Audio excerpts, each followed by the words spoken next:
Free fire के किसी भी गन पर या तो साइलेंसर या फिर मजल लगाया जा सकता है, लेकिन मजल या फिर साइलेंसर में से बेस्ट कौन सा? मतलब कि मजल लगाने से कम रिकॉइल होती है या फिर साइलेंसर का यूज करने से? शाबाश! एंड अगर हम लोग यूएमपी गन का यूज करें तो फिर हमें साइलेंसर लगाना चाहिए या फिर मजल? एंड बहुत सारे ऐसे गन जिस पर हमें साइलेंसर का यूज कभी भी नहीं करना। साथ ही साथ हम लोग ये भी जानेंगे कि हमें किन किन गन्स पर साइलेंसर का यूज करना चाहिए। सो अगर तुम लोग रैंक पुश करते हो तो ये सारे ट्रिक्स तुम्हें काफी ज्यादा हेल्प करे। एंड देखो बहुत सारे ऐसे गन्स भी है जिस पर बाइपोड एंड फोरग्रिप भी लगाया जा सकता है। तो आखिर फोरग्रिप और बाइपोड का यूज करने से होता क्या है एंड गन्स पर किसका यूज करने पर हमें ज्यादा अच्छी परफॉर्मेंस देखने को मिलेगी? तो भाई लोग सबसे पहले बात करते हैं कि हमें किन किन गन्स पर साइलेंसर का यूज करना चाहिए। मतलब कि उन गन्स पर साइलेंसर का यूज करने से ही कम रिकॉइल होती है। तो मैं एक एक करके सारे गन्स का नाम बताऊंगा एंड तुम लोग इसको याद करके रखना। नंबर 1 जो कि है AK-47। AK-47 गन का डैमेज तो काफी ज्यादा है, लेकिन अगर हम लोग इस पर मजल या फिर साइलेंसर का यूज ना करें तो लॉन्ग रेंज पर इस गन से काफी कम डैमेज भी आता है। तो भाई लोग इस पर तुम लोग हमेशा याद रखना कि साइलेंसर का यूज ही करना। और जो बंदे भी AK-47 गन पर साइलेंसर का यूज करके खेलते हैं उनको पता होगा ही कि ये कितना ज्यादा बेस्ट। भाई मुंह की बात छीन ली। नंबर 2 पे आता है M4A1। M4A1 गन को अगर तुम लोग 3rd लेवल का चिप से अपग्रेड कर लेते देन इसका डैमेज एंड इसका रेंज भी काफी ज्यादा इंक्रीज हो जाता है। लेकिन अगर बात करें मजल वर्सेस साइलेंसर तो M4A1 पर तुम्हें हमेशा साइलेंसर का ही यूज करना चाहिए। नंबर 3 पे आता है scar L. Scar L gun का ऐसे भी साउंड काफी ज्यादा है एंड इसका बाकी गन से डैमेज भी थोड़ा सा कम है। तो हमेशा स्कार एल गन पर अगर तुम लोग साइलेंसर का यूज करो तो तुम्हें भी देखने को मिलेगा कि इस गन पर काफी कम रिकॉइल हो, साथ ही तुम्हारे लॉन्ग रेंज से भी अच्छे अच्छे डैमेज पड़ेंगे।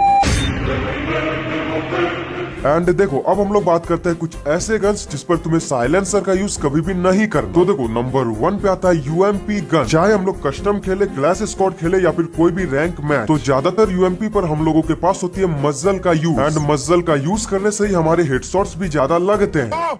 चूंकि मजल का यूज करने पर हमें रिकॉइल्स भी कम देखने को मिलती है एंड यही मेन कारण है कि UMP गन पर कभी भी हमें साइलेंसर का यूज करना नहीं चाहिए। जैसे ही तुम लोग साइलेंसर का यूज करोगे तो लॉन्ग रेंज पर तुम्हें डैमेज भी काफी कम देखने को मिले और UMP पर तुम्हारी रिकॉइल भी काफी ज्यादा होगी। नंबर 2 पे आता है MP5 गन, या फिर ऐसा कह सकते हो कि SMG की जितनी भी गन, चाहे वो MP5 हो, UMP हो या फिर P90, अच्छा तुम्हें किसी भी SMG गन पर कभी भी साइलेंसर का यूज नहीं करना। नंबर 3 पे आता है एक ऐसा AR गन जो कि मेरा फेवरेट है। इस गन का नाम है ग्रोजा। देखो ग्रोजा गन पर कभी भी साइलेंसर का यूज मैं नहीं करता। मगर क्यों? देखो अगर तुम्हारे पास मजल लेवल 1 या फिर मजल लेवल 2 का हो और उस टाइम पर अगर तुम्हें साइलेंसर मिले तो साइलेंसर का ही यूज करना। लेकिन अगर तुम्हारे पास मजल लेवल 3 हो तब फिर तुम लोग साइलेंसर का यूज नहीं करना बल्कि मजल लेवल 3 का ही यूज करना, ताकि मजल लेवल 3 का यूज करने पर तुम्हारा डैमेज भी ज्यादा हो, रिकॉइल भी कम हो। तो चलो अब जानते हैं प्रूफ के साथ। तो सबसे पहले मैं साइलेंसर का यूज करके UMP गन का यूज करूंगा एंड यहाँ पर मैं फायरिंग कर रहा हूँ। तो यहाँ पर तुम लोग साफ साफ देख सकते हो कि गन्स में कितना ज्यादा रिकॉइल होता है, यानी कि कुछ कुछ बुलेट्स बंदे के हेड से इधर से उधर क्रॉस हो रही है। एंड यही सेम जगह से अगर मैं साइलेंसर के बदले मजल का यूज करूँ एंड सेम क्लिप को तुम लोग एक बार स्लो मोशन पर देखो, यहाँ तुम लोग साफ देख सकते हो कि UMP गन पर अगर मजल का यूज करे तो रिकॉइल भी काफी कम होगी। जिस बंदों को पता नहीं चला वो एक साथ दोनों क्लिप को कंपेयर करो। इन दोनों क्लिप्स में क्या डिफरेंस है वो तुम्हें साफ साफ दिखेगा। तो अब बात करते हैं हम लोग फोरग्रिप एंड बाइपोड में से हमें किसका यूज करना चाहिए, क्योंकि बाइपोड और फोरग्रिप दोनों सेम जगह पर ही लगते हैं। तो आखिर अगर हमारे पास दोनों हो देन हमें किसका यूज करना चाहिए? सही बात है। तो देखो ये चीज तुम्हें पता है कि फोरग्रिप लेवल 1, 2 एंड लेवल 3 तीनों में से हमें फोरग्रिप लेवल 3 का ही यूज करना चाहिए। लेकिन अगर फोरग्रिप लेवल 3 के वर्सेस कराया जाए बाइपोड से, तो हमेशा याद रखना तुम्हें फोरग्रिप के बदले बाइपोड का ही यूज करना चाहिए। ये तुम्हें लेवल 3 के फोरग्रिप से भी ज्यादा अच्छी परफॉर्मेंस देगी।